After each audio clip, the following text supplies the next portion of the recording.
से श्री सद्गुरु महाराज की जय। श्री सद्गुरु महाराज की जय। श्री सद्गुरु महाराज की जय। अखंड मंगलाकारं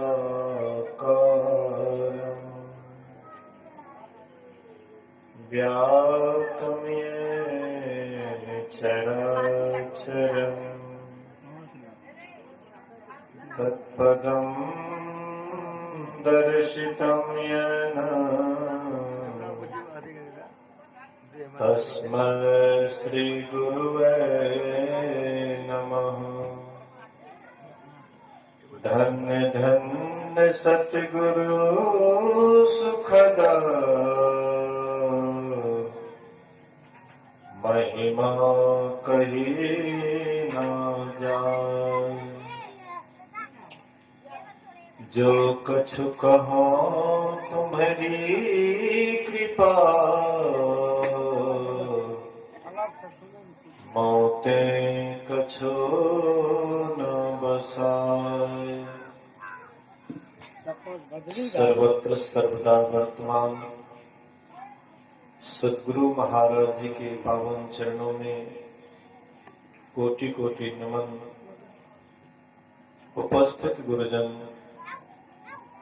धर्म प्रेमी सत्संगी बंधुओं, पूजनीय माताओं तथा भक्तिमती बहनों, यह सत्संग रतीश बाबू एवं सतीश बाबू की माता जी और सार संसार को छोड़कर परलोक सिधार गई है, उसी के श्राद्ध क्रिया के अवसर पर यह संतमत सत्संग का आयोजन रखा गया है। मैं दोनों भाई से अनुरोध करूंगा कि जैसे आप पंडित जी के पास बैठते हैं, वेद उच्चारण करते हैं, तो यहाँ भी आकर के बैठें। यहाँ पर पंडित जी की तरह आपको पढ़ाया तो नहीं जाएगा, लेकिन सुनाया जरूर जाएगा और सुनने की ही विशेषता है। पंडित जी के पास बैठ करके आप जो पढ़िएगा उससे ज्यादा आपको लाभ तभी होगा जब आप सत्संग के वचन को प्रेम से सुनेंगे। सुनने ही से लोग महान होते हैं। जो जिनका सुनते हैं वह उसके जैसे हो जाता है। महापुरुषों के वचन को क्यों सुनना चाहिए? क्योंकि महापुरुष उस सुख को जानते हैं, उस शांति को प्राप्त किए हुए होते हैं जिस सुख और शांति के बाद कोई सुख शांति का स्थान ही नहीं है। जो परम सुख है, जो परम शांति है, उस परम सुख और परम शांति को प्राप्त किए हुए संत महापुरुष होते हैं। इसलिए उनके वचन को सुनना चाहिए। सुनने से कितना बड़ा लाभ होता है हम आप इसको शायद बढ़िया से नहीं जानते, इसलिए सुनना नहीं चाहते। सुनने से क्या नहीं होता है? संत वचन वह सुधा दे भी जिसके सदा भिखारी। संत का जो वचन है वह अमृत है, जो जिसके लिए देवता भी भिखारी बने रहते हैं। देवता भी ललायित रहते हैं कि संतों का वचन रूपी सुधा हम भी पान करें। जब महाराज परीक्षित को सुखदेव मुनि यही संत अमृत, संतों की अमृत, संत वचन रूपी अमृत जब सुनाने के लिए तैयार थे, उसी समय में देवता सहित देवताओं के राजा इंद्र सुखदेव मुनि से कहते हैं कि जो आप संत वचनामृत परीक्षित को पान करवाने जा रहे हैं, यह संत वचनामृत हमें पान कराइए, और मेरे पास जो अमृत है वह अमृत परीक्षित को हम पिला देते हैं, परीक्षित को दे देते हैं। लेकिन सुखदेव मुनि कहते हैं कि तुम्हारे पास जो अमृत है वह नकली अमृत है, उनसे सदा के लिए अमर नहीं हुआ जा सकता है। लेकिन मैं जो संत वचनामृत पान करवाने के लिए जा रहा हूं, इससे सदा के लिए अमरता को प्राप्त होता है, सदा के लिए वे अमर हो जाएंगे। और हुआ भी वही। 7 रोज तक लगातार परीक्षित को सुखदेव मुनि यही संत वचनामृत का पान करवाए। भागवत कथा कोई अलग चीज नहीं है। लोग सोचते हैं कि 7 रोज का भागवत कथा करा लेंगे तो हमारा कल्याण हो जाएगा। सत्संगी भी देखा देखी करते हैं, कहते हैं कि सुनते हैं भागवत कथा कराने से कल्याण हो जाता है। 7 रोज में परीक्षित 7 रोज तक भागवत कथा सुने तो उनका परम कल्याण हो गया। हम आप भी सुनेंगे 7 रोज तक भागवत कथा तो कल्याण हो जाएगा। लेकिन 7 क्या, कई 7 बार करवा लेते हैं, लेकिन उससे भी किसी का कोई परिवर्तन नहीं होता है। कारण क्या है? एक तो करने वाले होना चाहिए ऐसे जो बिल्कुल अनासक्त हो, बिल्कुल आसक्ति को छोड़े हुए हो, बिल्कुल जीवन मुक्त हो, बिल्कुल उस तत्व को पाए हुए हो जिस तत्व को पाने के बाद फिर कुछ पाने की बाकी नहीं रह जाता है। यहाँ जो भागवत कथा कराने आता है तो कुछ सांसारिक चीज मतलब कोई इच्छा लेकर के आता है, कोई वासना लेकर के आता है। इतना रुपया लेंगे तब भागवत कथा करेंगे, तो इच्छा है, वासना है।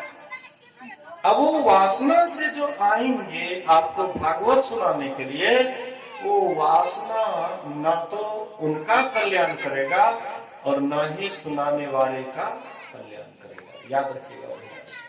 और सुखदेव मुनि कोई इच्छा लेकर के नहीं, वे तो इच्छा को जीते हुए थे, वे चाह को जीते हुए थे। उनके अंदर कोई चाहना नहीं थी, सुखदेव मुनि के अंदर कोई चाहना नहीं थी। वे तो परमहंस थे, परम तत्व को पाए हुए थे, परम ज्ञानी थे। उनसे बढ़कर के कोई ज्ञानी हो ही नहीं सकता है।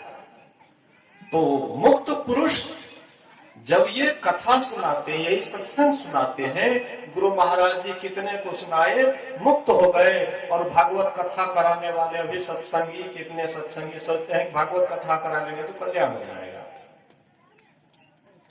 महापुरुष वैसा होना चाहिए, सुनाने वाले ऐसे वैसा होना चाहिए। चाह गई चिंता मिटी मनमा बेपरवाह, जाको कछु न चाहिए सोई सहनशाह। जिनके अंदर कोई इच्छा नहीं है, जो सभी इच्छाओं पर विजय पा लिए हैं, ऐसे महापुरुष जब आपको सत्संग सुनाते हैं, भागवत मतलब संतों की कथा, संतों की वाणी। भागवत मतलब होता है भक्त, भक्तों की कथा। भक्त जो बोले हैं, जिस बात को बोले हैं उस पर चले हैं और उसके बाद वे अपने जीवन पर उतारे हैं, ऐसे ही जो सुनेंगे और उसके अनुकूल चलेंगे, व्यवहार पर उतारेंगे, उनका भी परम कल्याण हो जाएगा, वो भी मुक्त हो जाएंगे। भागवत महात्म्य में आया है, अभी हमारे प्रमोद बाबू इसी जगह में आकर के और उसके बाद माइक छोड़ दिया, बोले कि कम समय है। भागवत महात्म्य में आया है कि आत्माराम ब्राह्मण था। आत्माराम नामक एक ब्राह्मण था।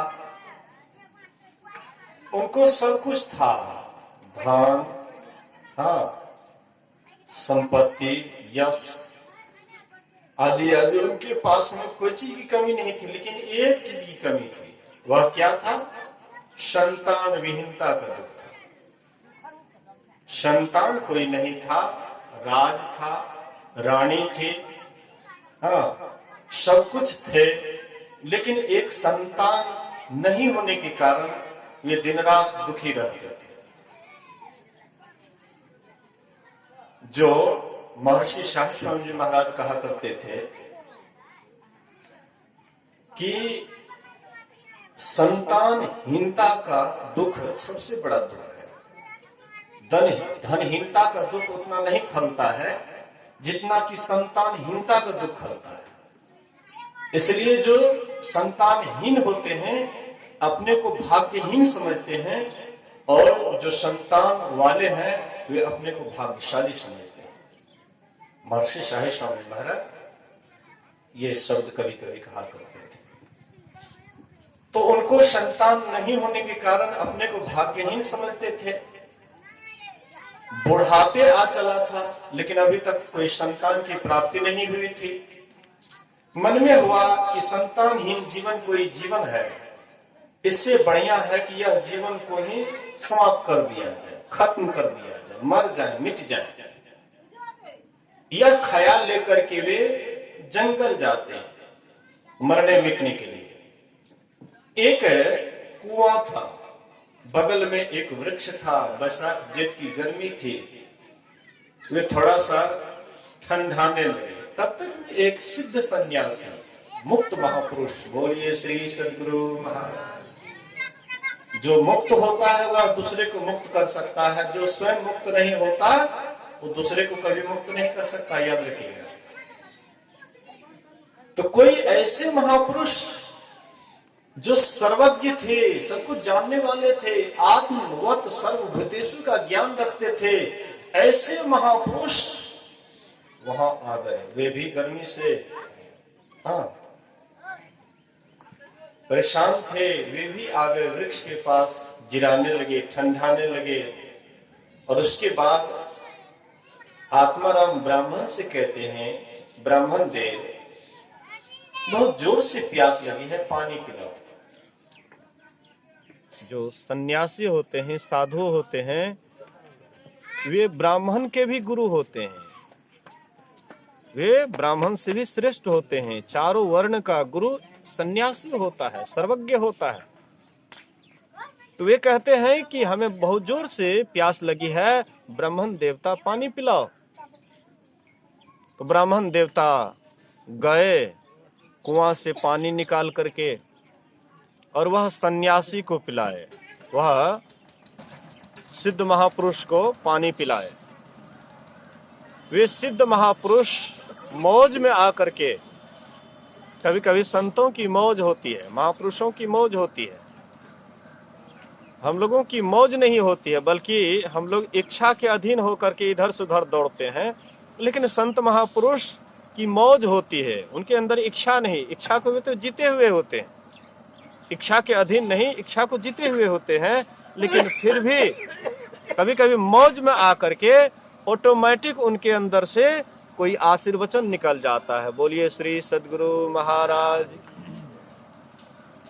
गुरु महाराज जी कुप्पा घाट आश्रम में थे, और उसी समय में संजोग से 4 बजे के समय गुरु महाराज जी कहते हैं कि हमको थोड़ा सा घुमाइए, हाँ, हमको आश्रम घुमाइए।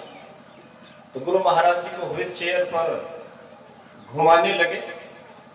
तो घुमाते घुमाते एक उधर गौशाला की तरफ कमरा था, और उसमें एक माता जी भजन गा रही थी, बड़ी आनंदित होकर के, बड़ी मस्ती में, पूरा भावपूर्ण होकर के, प्रेम पूर्ण होकर के, एकदम मगन होकर के भजन गा रही थी।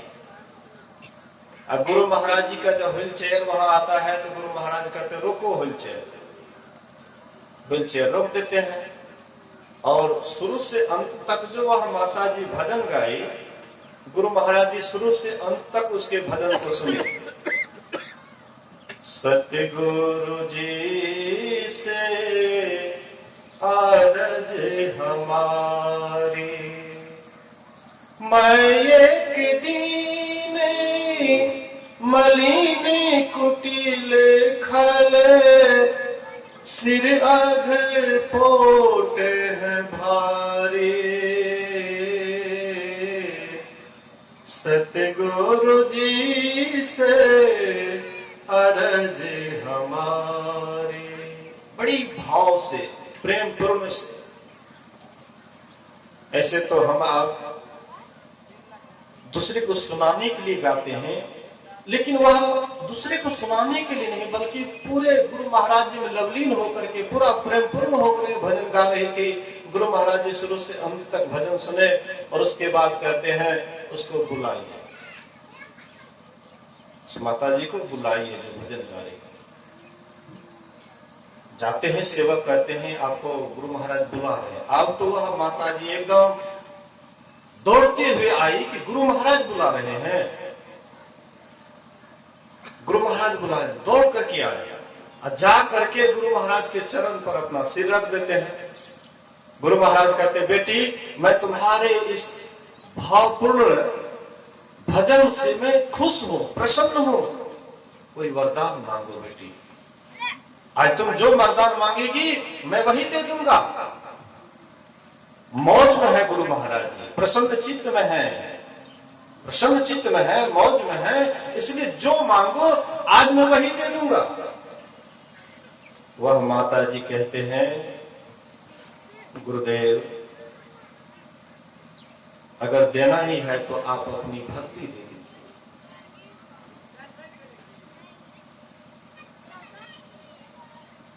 प्रेम भक्ति गुरु दीजिए, बिनवों कर जोड़ी, पल पल छोड़ न छोड़िए, सुनिए गुरु मोरी। कहते गुरु महाराज देना ही है तो आप अपना प्रेम भक्ति दे दीजिए और कुछ नहीं चाहिए। गुरु महाराज कहते हैं मैं तुम्हें आशीर्वाद करता हूं कि तुमको मैं प्रेम भक्ति दे। मौज में आ जाते हैं संत महापुरुष। कभी कभी किसी के प्रति भावपूर्ण भाव से अगर हम पुकारते हैं तो वे मौज में आकर के आशीर्वाद देते हैं। वैसे ही जब वे ठंडा ठंडा पानी, गर्मी का मौसम था, ठंडा ठंडा पानी पिलाए आत्माराम ब्राह्मण, वे सन्यासी भी मौज में आ जाते हैं। वे महात्मा महापुरुष भी मौज में आ गए और बोले कि वरदान मांगो, मैं तुम्हारी सेवा से खुश हूं, प्रसन्न हूं, वरदान मांगो। आत्माराम ब्राह्मण कहते हैं कि गुरुदेव अगर आप देना ही चाहते हैं तो मुझे एक संतान, एक पुत्र प्राप्ति का वरदान दीजिए। वे महात्मा, वे महापुरुष समझाते हैं कि देखो पुत्र से तुम्हारा कल्याण नहीं होगा, संतान से आज तक किसी का कल्याण हुआ है ऐसा कहीं देखने के लिए नहीं मिला। संतान से सुख शांति की प्राप्ति नहीं होती है, भक्ति की प्राप्ति नहीं होती। इसलिए तुम मुझसे भक्ति मांग लो, ज्ञान मांगो, वैराग्य मांगो, अरे जिससे तुम्हारा कल्याण होगा वह चीज मांगो। लेकिन ये क्या मांग रहे हो? ये सब कोई साधारण, कोई विशेष बात नहीं है, कोई विशेष मांगो। बोले कि महाराज अगर आप देना चाहते हैं तो हमको संतान प्राप्ति का वरदान दीजिए, और नहीं तो आपके ही सामने में इसी कुआं में कूद करके मैं अपना प्राण दे दूंगा, आपको भी पाप लगेगा। देना है तो हमको यही चीज दीजिए। महात्मा जी कहते हैं कि जब तुम नहीं मानते हो लेकिन तुम्हारा इससे कल्याण होगा नहीं, मैं तुमको समझा देता हूं कि इससे तुम्हारा कल्याण नहीं होगा, लेकिन फिर भी अगर तुम यही मांगते हो तो ठीक है। एक पका हुआ आम का फल महात्मा जी उसको देते हैं, कहते हैं जाओ, ये पका हुआ फल तुम अपने पत्नी को खिला देना और इसी से तुमको एक सुंदर, एक अच्छे संस्कार वाले पुत्र का जन्म होगा। महात्मा जी का प्रसाद है, तो महात्मा जी का प्रसाद तो महात्मा जी के ही जैसे फलेंगे फलेंगे।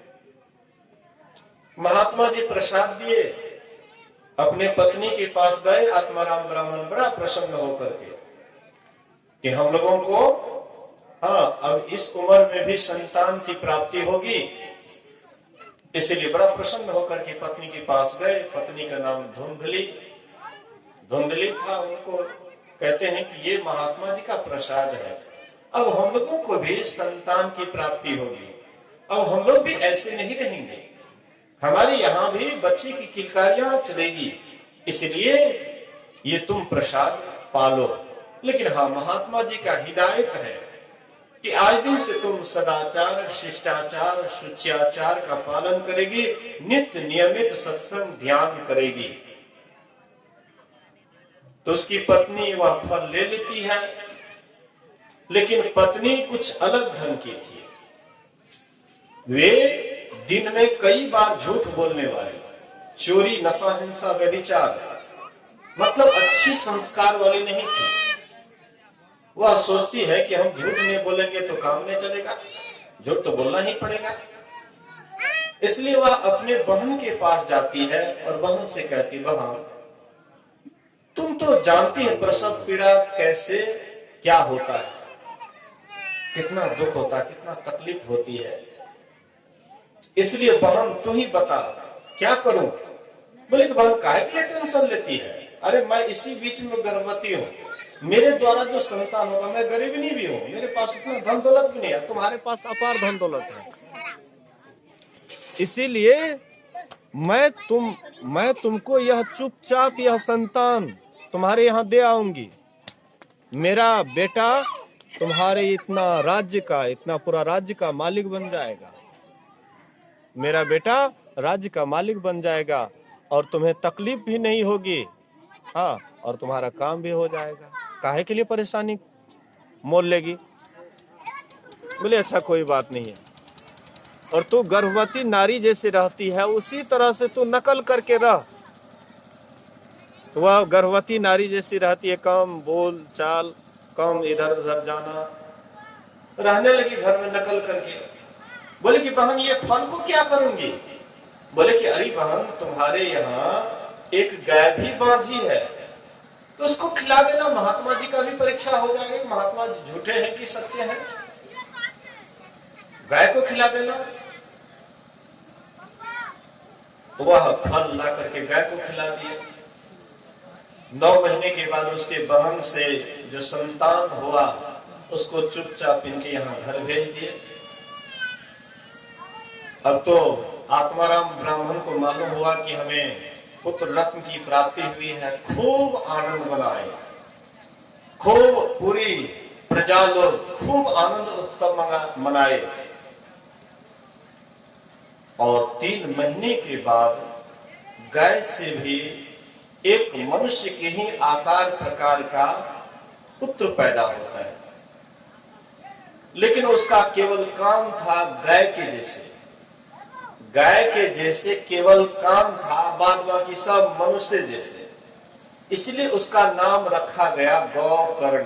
कान जिसका गाय के समान हो वह गौकर्ण, वह गौकर्ण। और दोनों का संस्कार बिल्कुल एक दूसरे के विपरीत, उल्टा।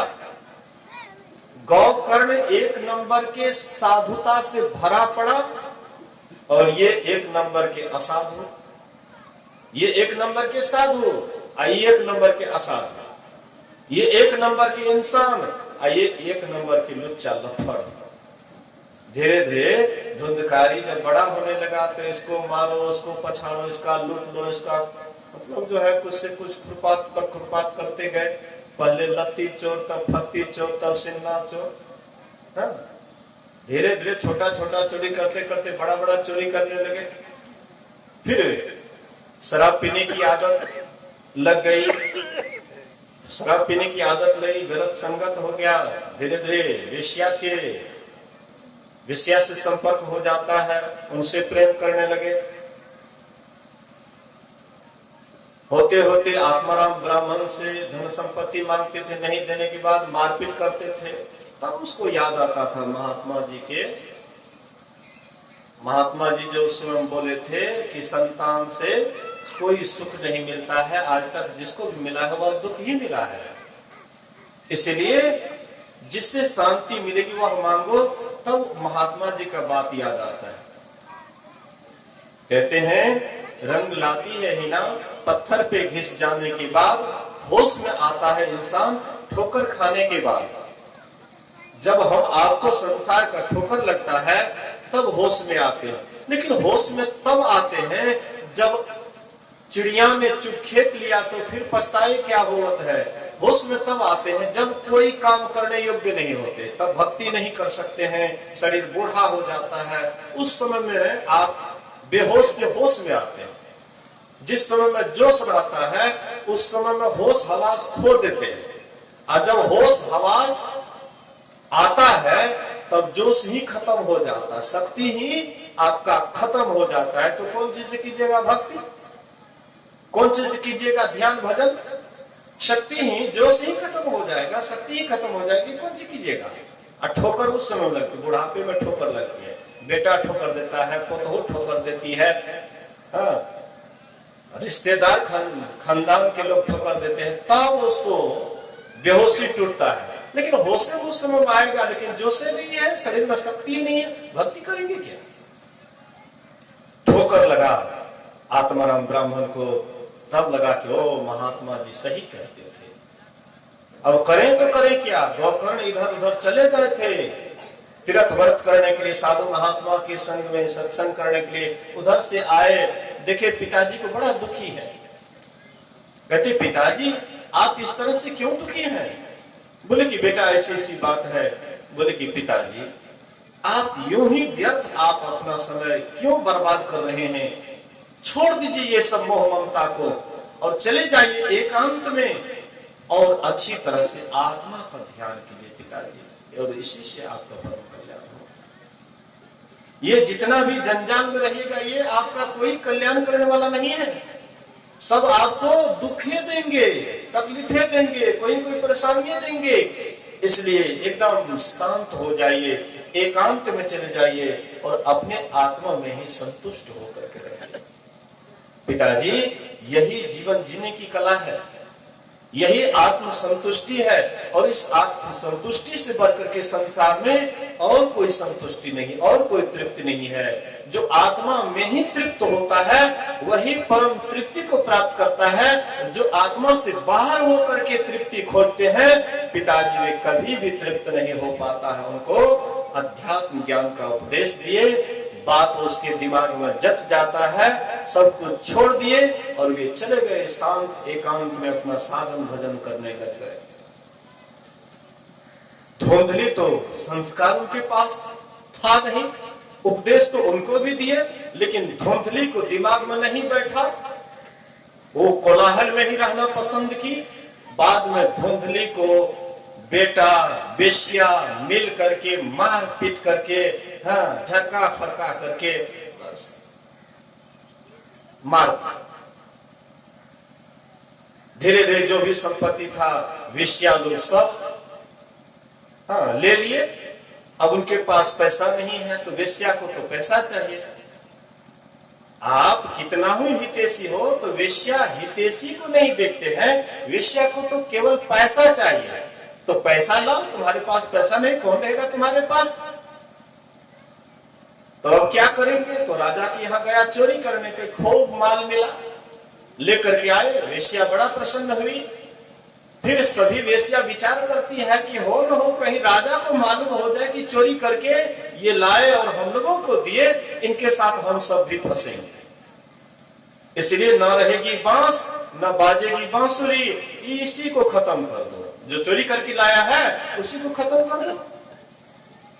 अब धुंधकारी को सभी वेश्या मिल करके चांप चढ़ा करके आग में झरका करके लगा हुआ चेला, झरकाया हुआ चेला मुंह में डाल करके मतलब जैसे तैसे करके मार दिए। एक भतहा कुआं था उसी में डाल दिए। गोकर्ण को मालूम हुआ कि हमारे भाई की अकाल मृत्यु हो गई है। गोकर्ण उधर ही थे। मालूम होता है तो वे तीर्थ करते करते गए बोध गया।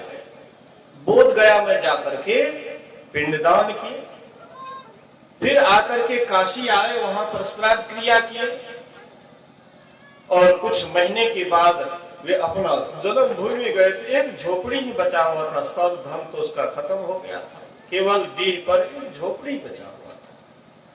रात में गए, वहीं पर विश्राम कर रहे थे। 12-1 रात जब बजता है तो वहां से धुंधकारी उधर से आता है और वे डराने की कोशिश करते हैं। कभी भैंसा का रूप तो कभी मतलब कुछ से कुछ रूप बदलने लगे, कभी बड़ा रूप कभी छोटा रूप। काफी कोशिश किए डराने का, लेकिन ये भी परम भक्त थे। ये भी साधन भजन करके धीर गंभीर हो गए थे, अंतर साधना प्रगति कर लिए थे, इसलिए ये निर्भीक थे, निडर थे। बोले कि तू कौन है और इस तरह से तुम बारंबार कोशिश क्यों कर रहे हो डराने का। थोड़ा सा पानी था कमंडल में, मंत्र पढ़ करके छिड़कते हैं, वह शांत हो जाता है और कहते भैया मैं तुम्हारा ही भाई धुंधकारी हूं, मैं प्रेत योनि में चला गया हूं, मुझे बड़ा तकलीफ हो रही है, बहुत कष्ट हो रहा है, भूख प्यास से प्राण अंत होने वाला है, प्राण निकल रहा है, इसलिए भैया बड़ा दुखदाई यह योनि है, बहुत दुख हो रहा है, भैया कोई किसी तरह से कोशिश करके हमें इस योनि से निकाल दो, बहुत दुख में है, बहुत दुखी था। गोस्वामी जी कहते हैं जो अति आतप व्याकुल होई तरु छाया सुख जानई सोई। जो धूप से अत्यंत व्याकुल होता है, बैसाख जेठ के गर्मी से विशेष व्याकुल होता है, वही छाया के सुख का सही सही अनुभव कर पाता है। संसार में भी जो बहुत दुखी हो गया है, हर जगह ढूंढे सुख लेकिन कहीं नहीं मिला, और अंत में जब संतों के शरण में जाते हैं, सत्संग में जाते हैं, ध्यान के शरण में जाते हैं, और जब इससे उनको तृप्ति मिलने लग जाती है, शांति मिलने लग जाती है, तब उसका जीवन आह से भर जाता है। आहा सुख, आहा सुख, आहा सुख, आह कितना सुख है, आहा कितना सुख है, परम तृप्त। वैसे ही वह इतना दुखी था प्रेत योनि में धुंधकारी, इतना दुखी था, दुख के मारे उसका प्राण निकल रहा था, इसलिए भैया कोई कोशिश करो और किसी तरह से मुझे इस योनि से छुटकारा दिला दो भैया। गोकर्ण कहते हैं कि मैं तो तुम्हारे छुटकारा के लिए ही बोध गया में जाकर के पिंडदान किया। इस बीच में मैं गया हुआ था सिमरी से, उधर है कोडली, कोडली गांव है, बांध इधरों से बांध है, इधरों से बांध है, बीच में वह शहर के जैसे ही गांव बसा हुआ है, बहुत घर द्वार सब सुखी संपन्न, प्राय सुखी संपन्न लोग हैं। तो सब लोग जो है मतलब वहां पर एक बोध गया से पिंडदान करके आए थे। गिरधर शाह नाम के लोग थे, बड़े उनके दादे परदादे खानदानी धनी आदमी थे, खानदानी धनी आदमी। कोई भी गांव समाज का लोग कुछ भी मांगने के लिए आते तो उनके पिताजी लोगों को दे देते थे, मदद करते थे, जाओ तुमको ये चीज अच्छा ले जाओ। पुराना खानदानी मतलब धनी आदमी थे। तो वे बोध गया से आए और उसके बाद अपने यहाँ 3 दिनों का सत्संग मेरे द्वारा 3 दिनों का सत्संग करवाया और सत्संग से बड़े प्रभावित हुए, बहुत प्रभावित हुए। दोनों पति पत्नी मिलकर के दीक्षा भी लिए, हाँ दीक्षा लिए और मतलब जो है अपने आप को संतमत के ज्ञान में ढाल दिए। तो उसी तरह से गौकर्ण भी पिंडदान किए बोध गया। काशी में आकर के श्राद्ध क्रिया किया, बोले कि मैं तुम्हारे लिए, तुम्हारे उद्धार के लिए ही पिंडदान किया, काशी में आकर के श्राद्ध क्रिया किया, लेकिन क्या तुम इस योनि से तुमको छुटकारा नहीं मिली? बोले कि नहीं भैया, इससे छुट्टी नहीं मिली भैया, और कोई उपाय करो। तो गौकर्ण भी परम भक्त था, कोई साधारण ये भी नहीं थे। इन्होंने सूर्य भगवान से परामर्श लिए। भगवान सूर्य बोले कि 7 दिन तक भागवत कथा कराओ, भगवान की कथा कराओ, भक्तों की कथा कराओ। ये भी कोई साधारण नहीं थे। इन्हीं के द्वारा, गौकर्ण के ही द्वारा 7 दिनों तक वहां पर सत्संग ध्यान का आयोजन किए, सप्ताह भागवत का आयोजन किए और 7 पौड़ का एक बांस गड़ा हुआ था। तो जो अच्छे सत्संगी होते हैं, जो अच्छे श्रोता होते हैं, वे एकदम शांत होकर के सत्संग के वचन को बहुत प्रेम से सुनते हैं। लेकिन कौन सुनते हैं? जो दुखी, संसार से दुखी होकर के, और जब सत्संग से जुड़ते हैं तब उनको बुझाता है कि नहीं, इसमें बहुत संतुष्टि है, बड़ा सुख है, इसलिए सब बात को दिमाग से निकाल करके और केवल उसी में मन लगाते हैं। और वे प्रेत योनि में रहते रहते, वह तो दुख से काफी परेशान था ही, परम दुखी था ही, इसलिए वे जब सत्संग सुनने लगे तो उनको बड़ी परम तृप्ति मिल रही थी, बड़ी शांति मिल रही थी सत्संग से। बड़ा गौर से सत्संग, जो जितना गौर से सत्संग सुनते हैं उनको उतना ही सुख शांति मिलती है। बड़ा गौर से सत्संग सुने। एक दिन का सत्संग समाप्त होता है, एक पौर फट जाता है, दूसरे दिन का सत्संग समाप्त हुआ, दूसरा पौर फट जाता है, और इस तरह से 7 दिन में 7 पौर बांस फट जाता है। और वे देवता के रूप में, दिव्य रूप में वह धुंधकारी प्रकट हो गए। उधर से विमान आ गया स्वर्ग से, और देवदूत कहते हैं कि चलिए आपके लिए स्वर्ग खाली है, चलिए स्वर्ग आपके लिए, स्वर्ग लोग खाली है। और श्रोतागण कहते हैं कि हम लोग भी तो सत्संग सुने, लेकिन हम लोगों के लिए विमान नहीं, लेकिन इसके लिए विमान। बोले कि सत्संग सुने तो आप लोग, लेकिन जैसे सुनना चाहिए, जिस तरह से धुंधकारी सुने, उस तरह से आप नहीं सुने, इसलिए आप लोगों के लिए विमान नहीं। और ये जो सुने बहुत गौर से, बहुत प्रेम से, इसलिए इनके लिए विमान आया। विमान पर बैठ करके धुंधकारी चले गए, प्रेत योनि से मुक्त हो गए। अब यहां पर थोड़ा विचार करने योग्य है।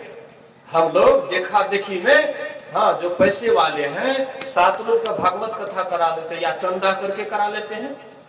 ऐसे नहीं होता तो चंदा करा कर करा लेते हैं।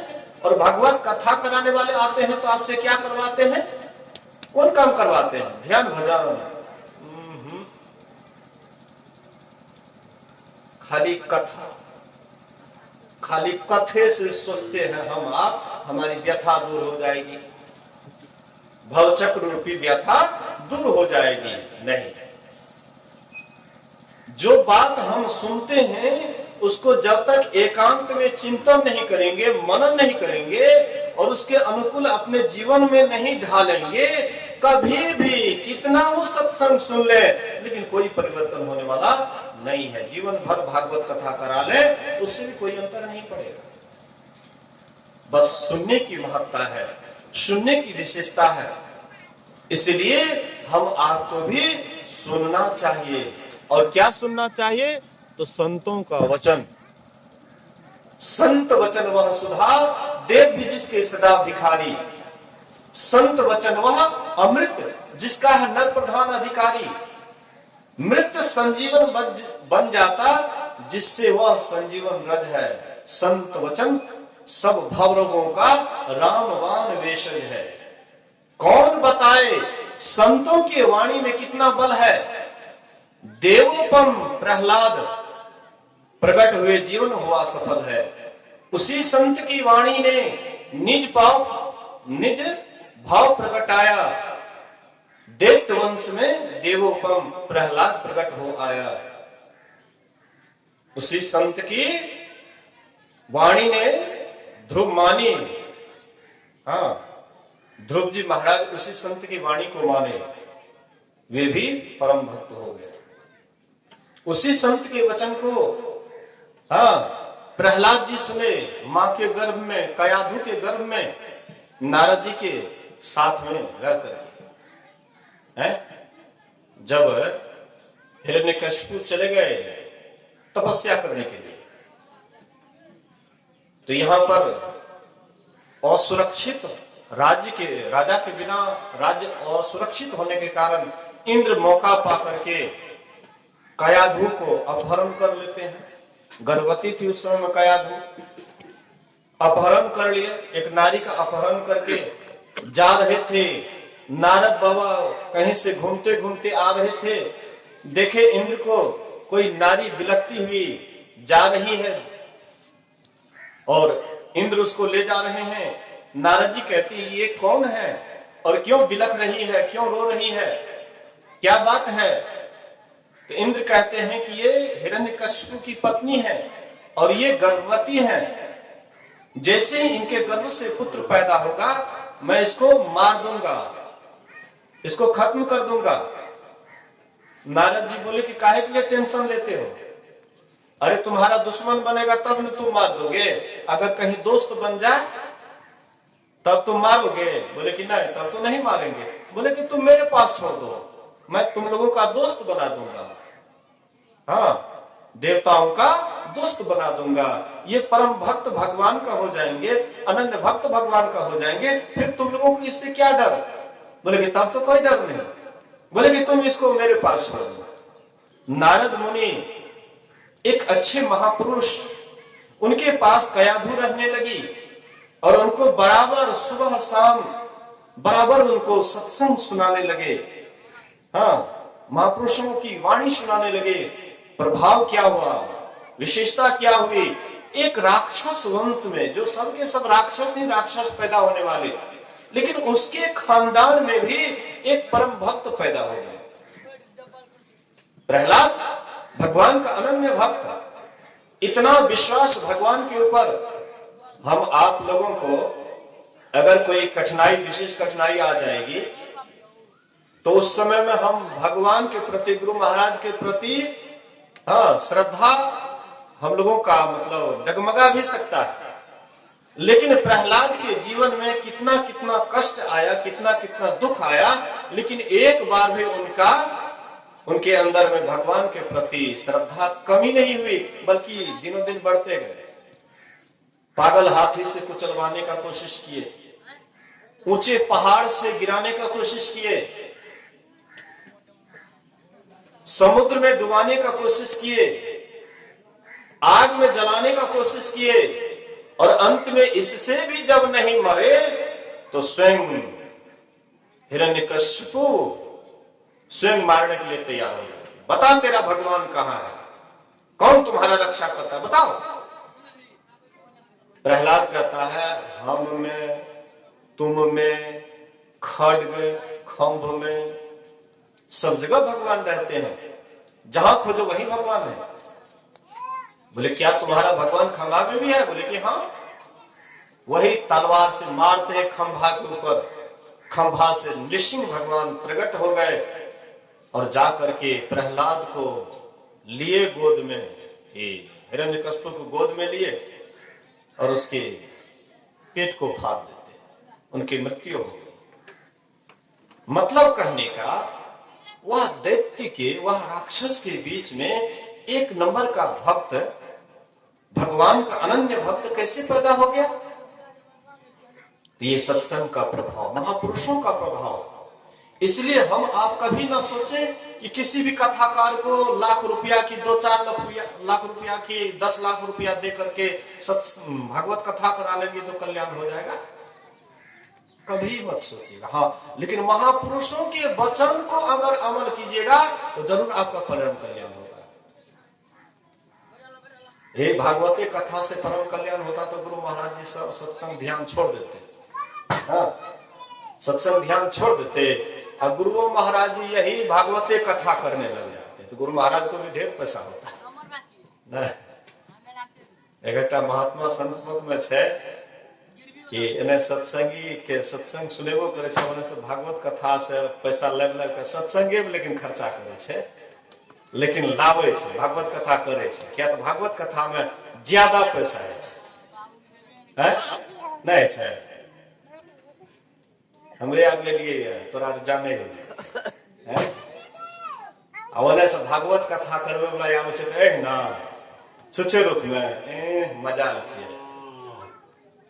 फिक्स से पहले होता और यही फिक्स है कि वो अपना भी कल्याण नहीं करवा पाता है ना दूसरे का कल्याण। ये सब इच्छा ही नहीं रहनी चाहिए कि क्या देगा क्या लेगा क्या होगा।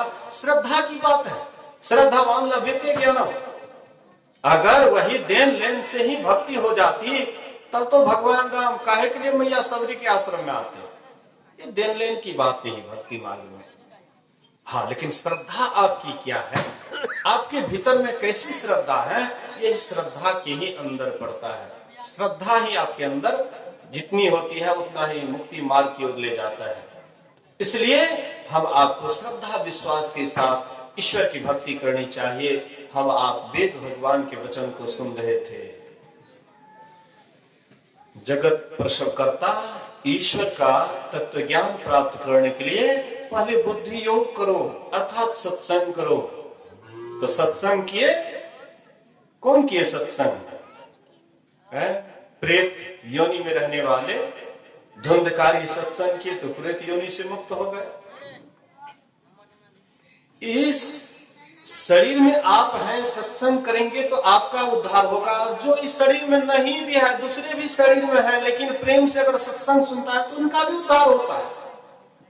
लेकिन जो सुनते हैं उनका जरूर उद्धार होता है और जो नहीं सुनेंगे उनका उद्धार नहीं होगा। इसलिए गोस्वामी जी कहते हैं, सुनी समुझहि जन मुदित मन मज्जहि अति अनुराग अलहहि चारि फल अछत तनो साधु समाज प्रयाग। कहते हैं जो साधु समाज में आनंदित होकर के, आनंदित मन से जो साधु समाज में सत्संग के वचन को सुन करके समझते हैं और समझ करके अपने जीवन में उतारते हैं, उनको 4 फलों की प्राप्ति होती है, अर्थ धर्म काम और मोक्ष। देख लीजिए ना, भगवान बुद्ध के समय में भिक्षु लोग एकांत रहते थे, शांत एकांत जगह को पसंद करते थे, हलचल में नहीं रहते थे। केवल ओद्र पूर्ति के लिए ही गांव में जाते और जिस समय में भोजन करते उसी समय में लोगों को कुछ सत्संग सुना देते थे। जहां भी जाते, जिस गांव में भी जाते भिक्षाटन के लिए, तो जहां पर भोजन होता वहीं पर कुछ देर के लिए सत्संग सुना देते और उसके बाद वहां से विदा होकर के चले जाते और हर हमेशा शांत एकांत में एकदम साधन भजन में लवलीन रहते। परिणाम होता था कि बहुत बड़े ध्यानी, बहुत बड़े ज्ञानी निकलते थे। जो साधना रत रहेंगे, जो साधन भजन मनयोग पूर्वक करेंगे, वे परम ज्ञानी हो जाएंगे। आप ऐसा नहीं सोचिएगा कि लंबा चौड़ा भाषण देने के लिए जान गए तो हम परम ज्ञानी हो गए। ज्ञान अंदर का चीज है, भीतर में असली ज्ञान का उदय होता है। और वह ज्ञान, जब भीतर वाला ज्ञान उदय हो जाता है, ये बाहर का ज्ञान फीका पड़ जाता है, किताबी का ज्ञान किताबे में रह जाता है। जितने भी ब्रह्म ज्ञान है सबके सब झूठे हो गए, झूठे हो गए हैं। और जो ब्रह्म ज्ञान है वह कभी भी झूठे नहीं होते हैं, वे हर हमेशा पवित्र ही रहते हैं। इसलिए वह ब्रह्म ज्ञान, असली ज्ञान कहाँ होगा? अपने भीतर में चल करके। जितने भी महापुरुष हुए हैं सबके सब भीतर चलने के लिए बोले हैं, बाहर जाने के लिए कोई भी महापुरुष नहीं बोले हैं। अब बाहर में जाने के लिए जा सकते हैं, कोई अच्छा जगह है घूमने के लिए घूम सकते हैं, लेकिन घूमने के बाद भी आपके मन में तृप्ति नहीं मिलेगी। अंत में आपको भीतर ही प्रवेश करना पड़ेगा, बाद में भीतर ही प्रवेश करना पड़ेगा। पूज्य वेदानंद जी महाराज कभी कभी कहा करते हैं कि कुछ आदमी 4 व्हीलर से, 4 चक्का से एक रोड होकर के जा रहे थे और जाते जाते एक बोर्ड पर लिखा हुआ था कि आगे रास्ता बंद है, आगे रास्ता बंद है।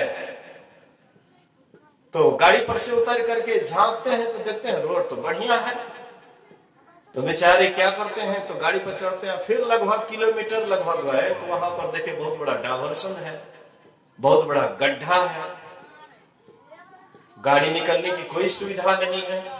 तो अंत में बेचारे वहां पर गाड़ी घुमा करके या फिर लौट करके आते हैं तो उल्टा बोर्ड में लिखा हुआ था कि अब विश्वास हुआ ना। पहले इधर से लिखा हुआ था आगे रास्ता बंद है, तो पर भी हम चले गए, लेकिन फालतू का समय बर्बाद हुआ, पेट्रोल बर्बाद हुआ, लेकिन फिर उधर से झक मार करके जब लौटे उल्टा बोर्ड में लिखा हुआ था अब विश्वास हुआ ना। ऐसे ही संसार में दौड़ते रहिए। संत महात्मा कहते आगे रास्ता बंद है, ये दौड़ते रहोगे, दौड़ते दौड़ते तुम्हारा जीवन बीत जाएगा, लेकिन रास्ता आगे बंद है, मतलब भितली वाला रास्ता उधर नहीं है जाने के लिए। उधर से जब दौड़ते धूपते आप परेशान होकर के जब लौटिएगा, जब भीतर में थोड़ी देर के लिए भी अगर धंसिएगा तब आपको लगेगा कि आप विश्वास हुआ, अब विश्वास हुआ। तो इस विश्वास कैसे होगा? अपने अंदर चलने के लिए। और ये प्रेरणा कहां से मिलती है? सत्संग से मिलती है। इसलिए सत्संग से लागी रहो रे भाई, तेरी बिगड़ी बात बन जाए। सत्संग से लग करके रहो, ध्यान से लग करके रहो। गुरु महाराज जी कहते सत्संग नीत और ध्यान नीत रहिए करत संलग्न हो, व्यभिचार चोरी नशा हिंसा झूठ तजना चाहिए। सत्संग रोज रोज करो, ध्यान रोज रोज करो, एक दिन भी नागा मत जाने दो, खाली मत जाने दो। जैसे हम आप रोज रोज भोजन करते हैं वैसे रोज रोज सत्संग ध्यान करना चाहिए। तन का भोजन अन्न है, मन का भोजन सत्संग, आत्मा का भोजन ध्यान है, कहते हैं सब संत। आत्मा का भोजन ध्यान है, इसलिए ध्यान कीजिए। गुरु महाराज जी का वचन है नित प्रति सत्संग कर ले प्यारा, तेरा कार सरे सारा। बड़ा सुंदर और बड़ा अच्छा भजन है। आइए हम लोग सुनते हैं, आप लोग भी गाएंगे।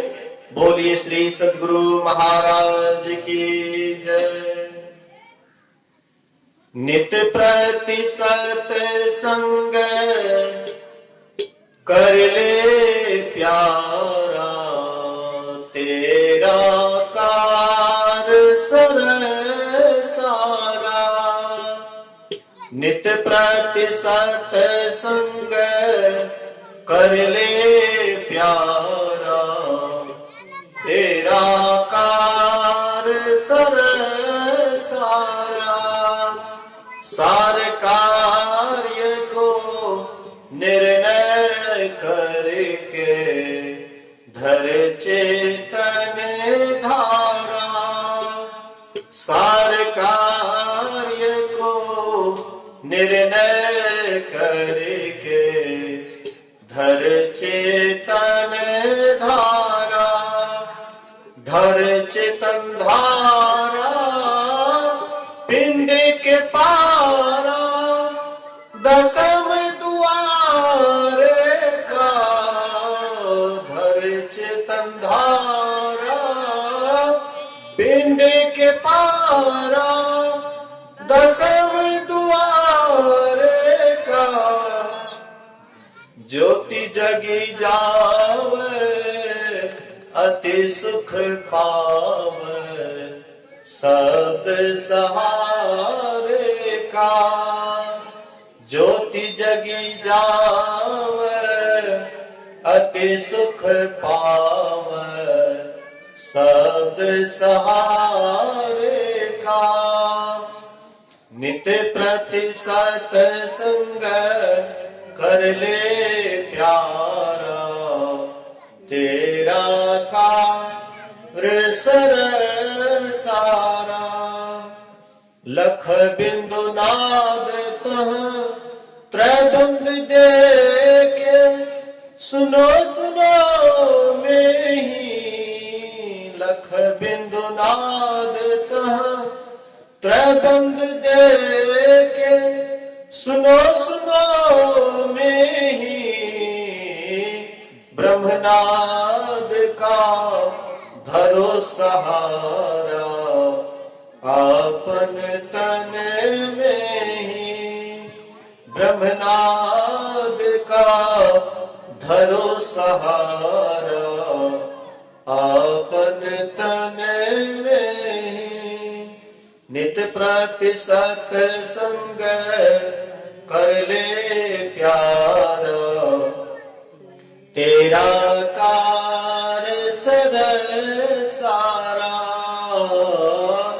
नित्य प्रति सत्संग कर ले प्यारा तेरा कार्य सर सारा। बोलिए प्रेम से श्री सद्गुरु महाराज की जय। अभी का सत्संग आरती के बाद समाप्त किया जाएगा और फिर अपराह्नकालीन सत्संग है। सब कोई जमजुट करके आएंगे, अपराह्नकालीन सत्संग में भाग लेंगे।